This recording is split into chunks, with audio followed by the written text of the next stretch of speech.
Hey, what's going on, everybody? How you doing? Hopefully, you're enjoying your day. It is day before 4th of July, so hopefully, I guess you're enjoying your extended 4th of July weekend, possibly. Or if you're at work, I guess it'd be kind of weird. Weekend, day, holiday, I don't know. But it's the summer, so hopefully, staying safe out there. Now, this episode, we're going to talk about the NBA free agency.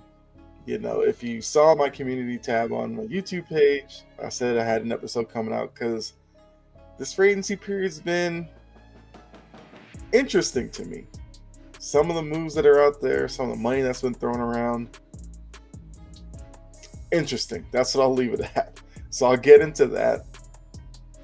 Gotta talk about my Boston sports teams. If you don't know, if your first time, clicking on one of my videos, big time Boston sports fan.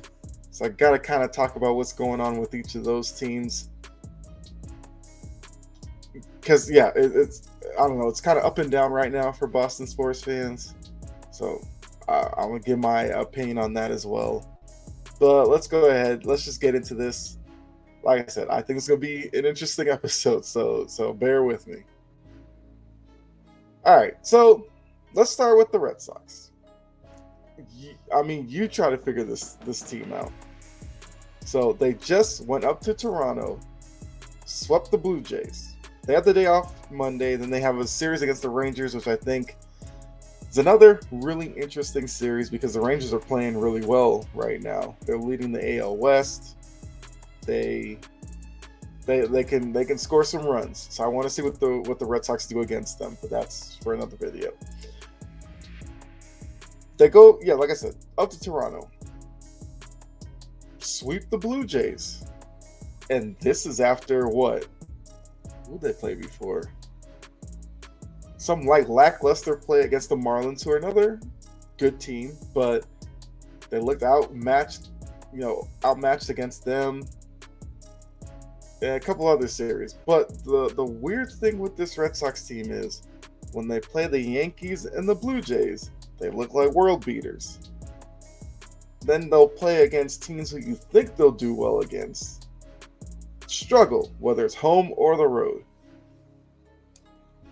And look, we're coming up to the All-Star break, which I gotta say really quickly, I have Verdugo here in the center of my image. How Verdugo is not an All-Star is beyond me. The Red Sox did get Kenley Jansen. He's had a pretty good year. Was a really good signing for them, and he's kind of proven that. But I thought Verdugo could have gotten on the team. If you want to be honest, Masataka Yoshida could be an All-Star as well. He's having a really good rookie season, but that's neither here nor there. They are a last place team, so one representative. I guess you can't be mad at that. Which, with the sweep of the Blue Jays, they are now 43-42, a game above 500, still in last place in the AL East because the AL East is a wagon right now. They are 3.5 games out of the third wild card spot behind those Yankees, which, I guess if they can get the Yankees at some point, maybe they have another sweep in them. I don't know. But just looking at this Red Sox team, it's been a roller coaster of a first half. The first half isn't even done yet, but I'm just saying. It seems like when the offense is going, like the pitching isn't there, then they'll get brilliant starts from a Bayo or a Paxton, and the offense struggles to score. If they could ever find a way to get the two of them hitting at the same time, I think the Red Sox are going a little run, put themselves in better positions, not only within the division, but as a wild card team. So that's going to be something to watch second half of the season. I want to see Trevor Story if he can come back. I think reports are he could be back sometime in July. I'm assuming after the All-Star break. That would be a big addition. I guess he'd come back as a DH at first, then maybe go to second base. There's a lot of moving parts there. But I do like what I'm seeing from Jaron Duran. He's been really good in center field. He gives, the team an element of that speed that they don't necessarily have up and down the lineup. He can turn singles into doubles. He's flash power, opposite field, straight away, pulling the ball. He can spray the ball over the field. I think that's going to be key for them and him as well in his ability to stay with the Red Sox, carve out a role, and become a building block going forward. Devers has kind of struggled with the batting average with the powers there, so you're fine with that. I feel like Turner's coming along well this year. Like I said, Yoshida has acclimated himself to the MLB really well. So, there's reasons for optimism on this team, but then there's stuff to worry about. Whitlock left his last start after an inning. That's worrisome. Paxton luckily came back after his start where he left early with a little knee discomfort. Pitched well his next outing. But he might miss his next start because I believe his wife's in labor, so we have to see what they do there in terms of the pitching rotation. I think, this team's going to go as far as they can with this starter. The starter group, once again, Chris Sale's still down. Pavetta's in the bullpen. At some point, it looks like Pavetta might go back into the starting rotation out of necessity. But then what does that look like? So still a lot of question marks. But to be honest, for them to be a game over 500 right now, I guess I'm kind of surprised. But I also did say before the season that they're going to be better than some people think. I had them in the 85, 86 win range. We'll just have to see what happens. But like I said, their next series is against the Rangers. That's another important series for them because the Rangers are a really good team. We'll see what they can do there.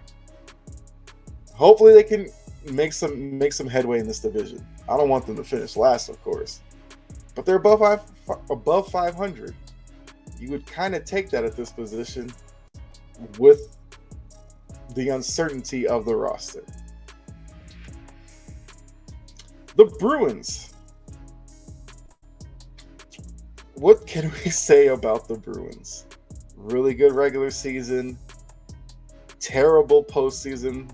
Bowing out in the first round. Rack up with NHL awards, which just further hammer the point that it was maybe a missed opportunity. But now looking at the free agency, kind of seems like we're seeing a bit of a shift in fundamental makeup of this Bruins team. Looking at it and the signings, also the people they let go, I don't know, maybe I'm crazy to think this, but it's almost like they're going to go back to maybe a more of a bruising, physical type of squad. Now, their free agency has been kind of up and down, like I said. I hated the fact that Bertuzzi gone. He signed in Toronto with the Maple Leafs. Go figure. The dreaded, one of the dreaded rivals of the Bruins, because obviously the Canadians are number one, but Maple Leafs right there with them. So I got to see Bertuzzi in a Maple Leafs jersey. Awesome.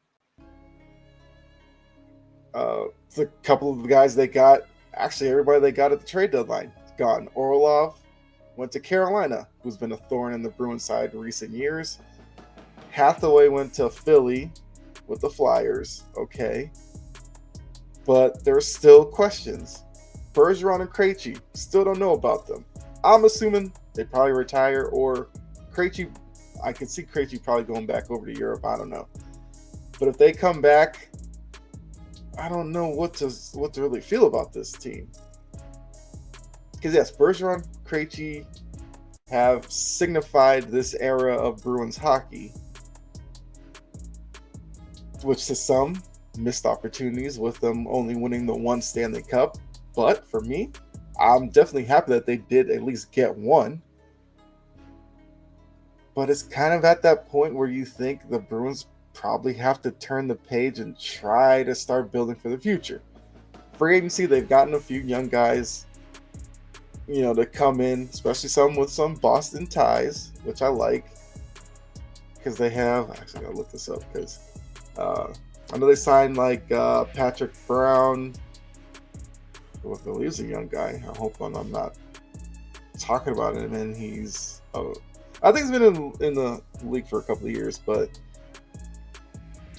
they also lost Clifton, which I guess you could say they brought in with Shattenkirk. I mean, he's another guy that's like 35.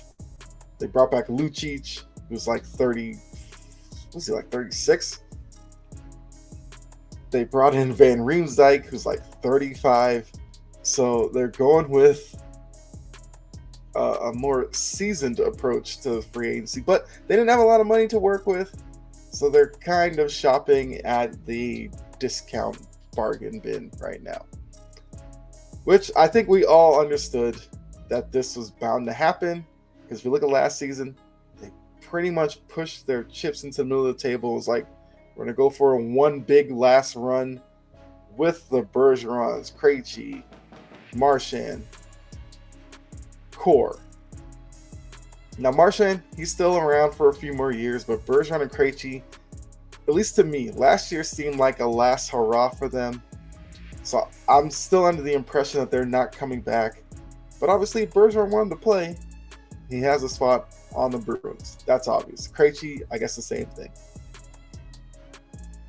Look, I've seen a lot of places where Bruins are seen as losers in free agency, and to be honest with you, I get it, because none of the names that they brought in will necessarily make you jump for joy.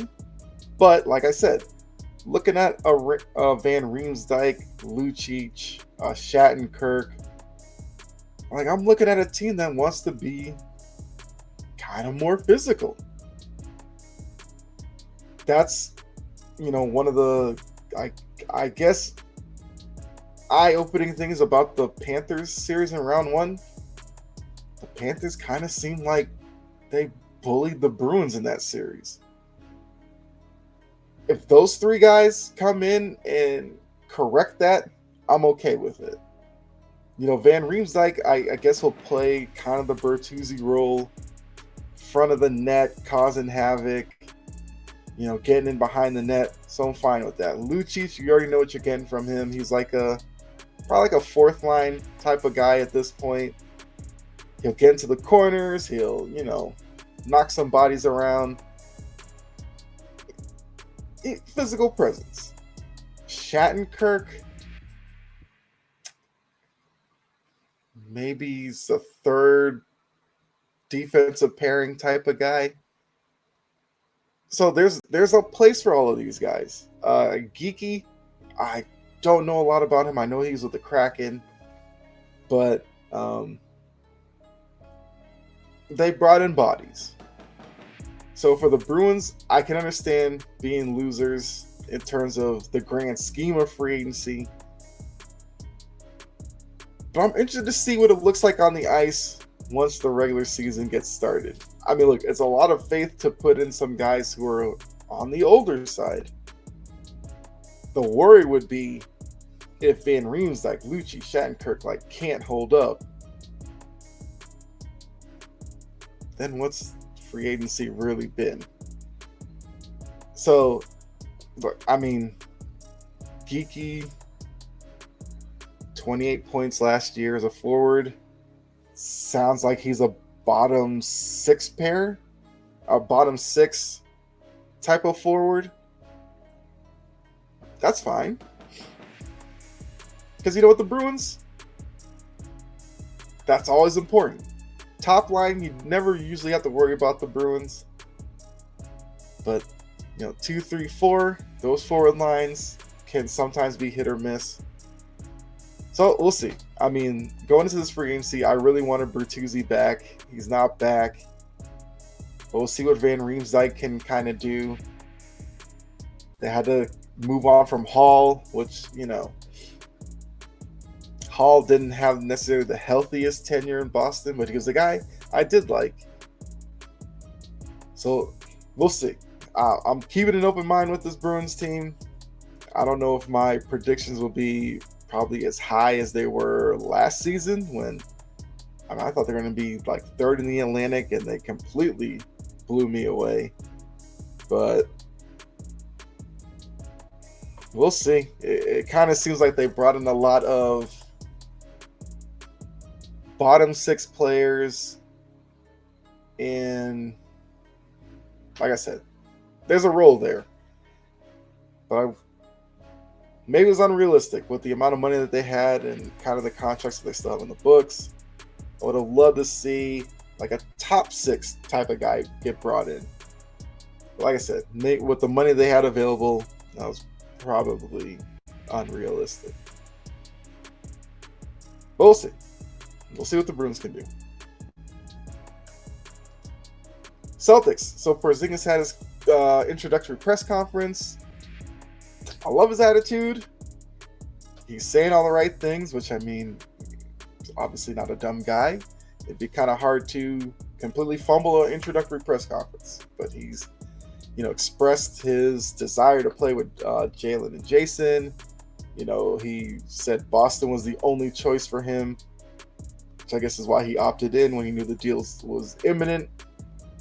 So I'm excited to see Porzingis with Brown, Tatum, White, Brogdon, Horford, Williams. I think the Celtics can be, pretty good next year.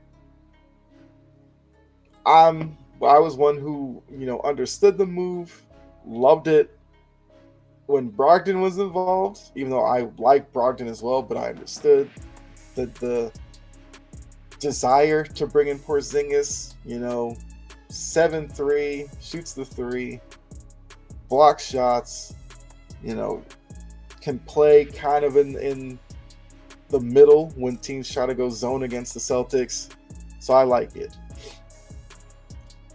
Smart moving out. Obviously, I think I talked about this on another episode, but losing Smart, big deal. Get it. Look, Celtics fans, I'm going to prepare you right now. Just be ready. Anytime they lose a game next season, the first thing that some of these analysts who like to throw out lazy narratives will bring up is, oh, that's a game where they could have used Marcus Smart. Look, just roll with it. It will be okay. Marcus Smart will be fine in Memphis. Porzingis, I think, will have a good tenure in Boston. Side note as well, Porzingis signed the extension with Boston for less than the max, which I think was a good move. And then furthering that point, a lot of people have been wondering what's going on with Jaylen Brown. My assumption is the two sides are probably trying to figure out what a good number is. Because yes, Brown is eligible for the Supermax, doesn't mean he has to get it. And I'm assuming that Brad Stevens is probably trying to, I guess, convince, maybe justify, maybe Jaylen Brown taking a little bit less than the Supermax to open up the chance to maybe re-sign Grant Williams or whatever. That's what I think the delay is about. I wouldn't read too much into it, despite what some people are out there trying to say. So, yes, I think everything's all good. So, yeah, I'm excited to see Porzingis next year. Last story, free agency. So, free agency has been interesting. We've seen some crazy deals. Fred VanVleet, Jeremy Grant. Also seen some really good signings by maybe some teams flying under the radar. Bruce Brown to Indiana, love the move. We've seen some teams make really head-scratching moves. The Knicks trading Obi Toppin without understanding who he was as a player. Also, Indiana getting Obi Toppin, love that move for them. The Cavs bringing in some perimeter shooters. That's been an issue with Cleveland for some years now. They helped it a little bit by bringing in Donovan Mitchell last season. Now this year they bring in George Niang, Max Strus. Look, Max Strus did not have the greatest finals, but he's a three-point specialist. It's gotta help. Niang, same way. Some would say maybe didn't play enough for Philly. I don't know. So I think Cleveland's trying to cover themselves with the fact that even if both of them don't necessarily shoot lights out from three, if between them you get, I don't know, 5 made threes a game, I guess Cleveland feels like they should be better off. Now, it did cost them Chetty Osman, but, that's neither here nor there.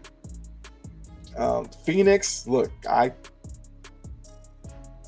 guess you got to give Phoenix credit for the filling out of their roster that they've been able to manage despite not giving up Ayton, KD, Beal, Booker.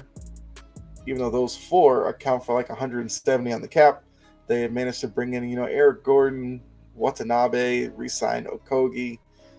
They're at least what? I guess now they have like a rotation of 8 or 9 deep, which come playoff time, that's all you really need. Only thing is that's gonna put a lot of pressure on Booker, Durant, Beal, Ayton. They all have to be pretty much healthy all season, clicking on all cylinders come playoff time if this Suns team is going to win a title. Let's just be real about it.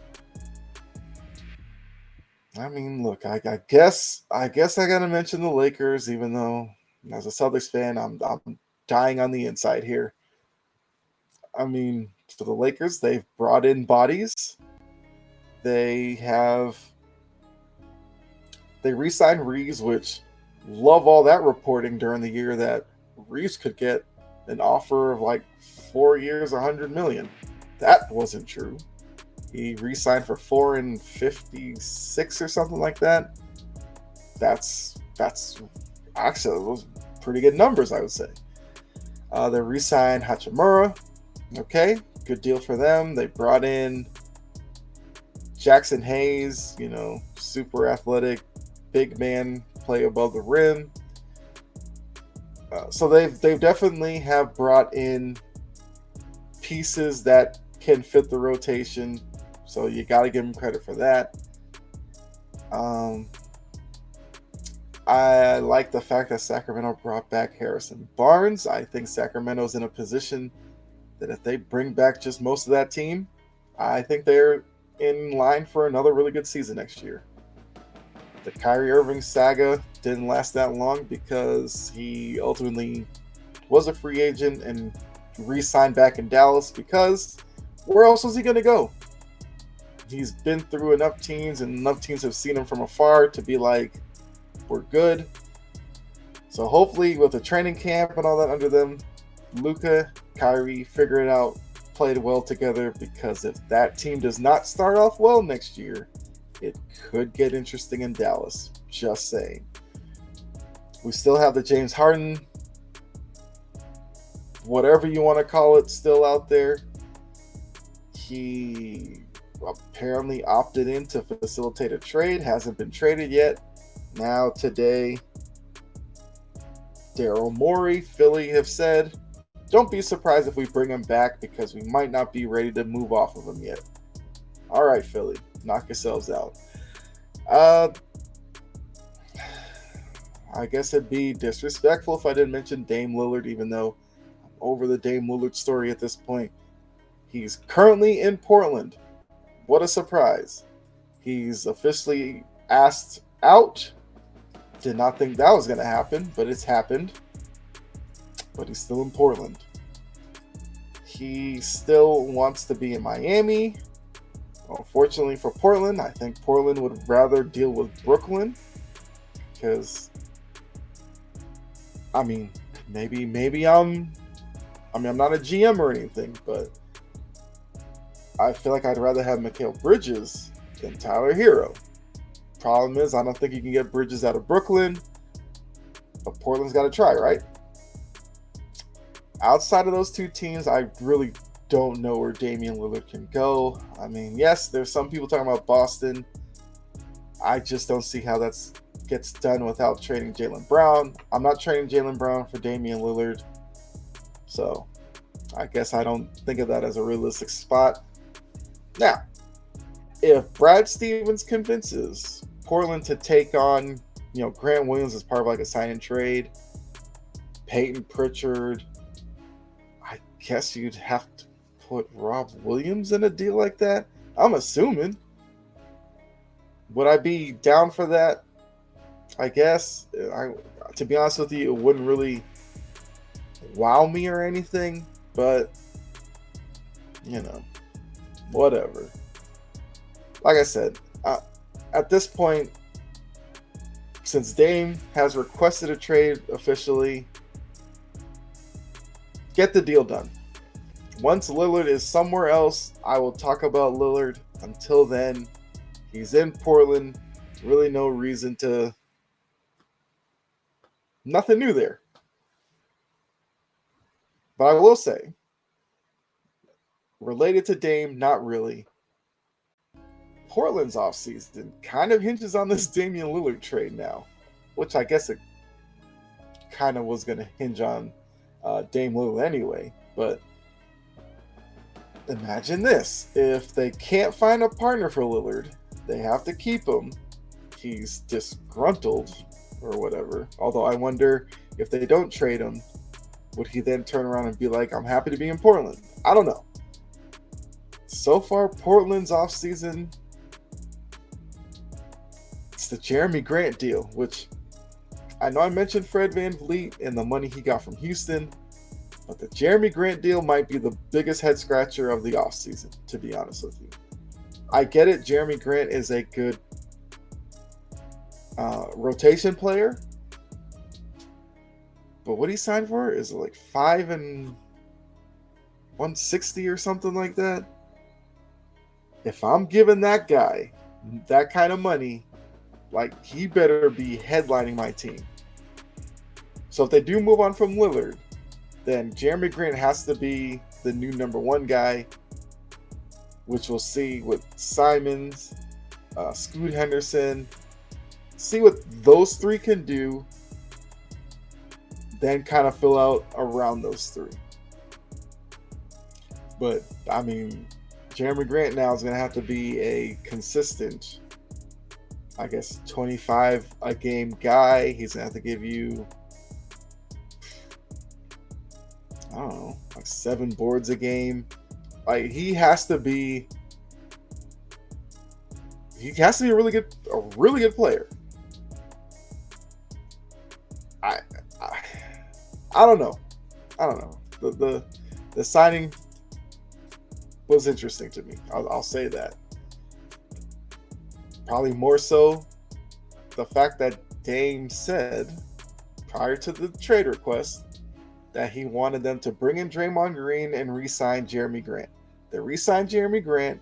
Draymond ultimately went back to Golden State, which maybe now, based off the time that he and Lillard had together, maybe Draymond realized that Lillard was about to ask out, signed back with Golden State, or it was all a ploy to begin with. I still say conspiracy theory. He's trying to get Dame to Golden State somehow, which wouldn't that be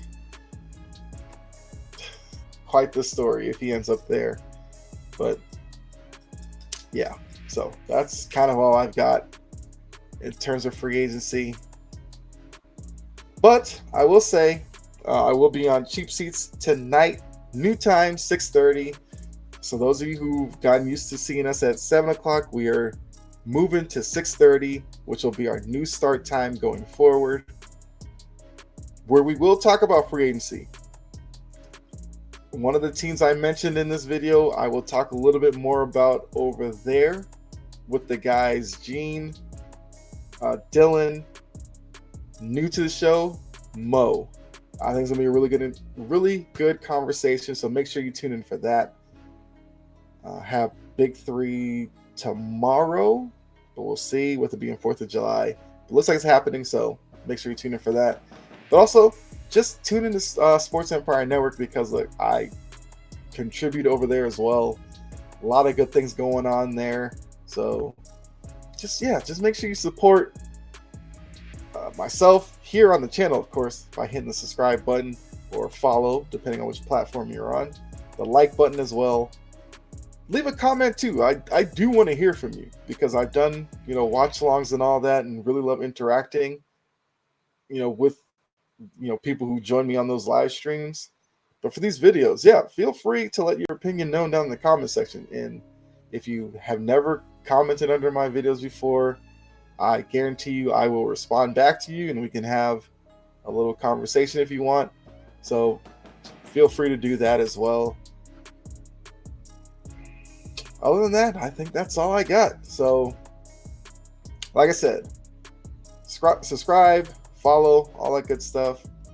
Make sure you check me out, Cheap Seats, tonight and every Monday night going forward, 6:30 p.m. Remember that, 6:30, not 7, 6:30. So really appreciate that. But I guess to close it out, be safe out there. Enjoy yourself. Enjoy the July 4th holiday. Enjoy the summer too. Enjoy the good weather. Be safe. God bless. And I'll catch you in the next video. Once again, tonight, 6:30, Cheap Seats, Sports Empire Network. Please be there. All right, I'm out of here. I'll see you later.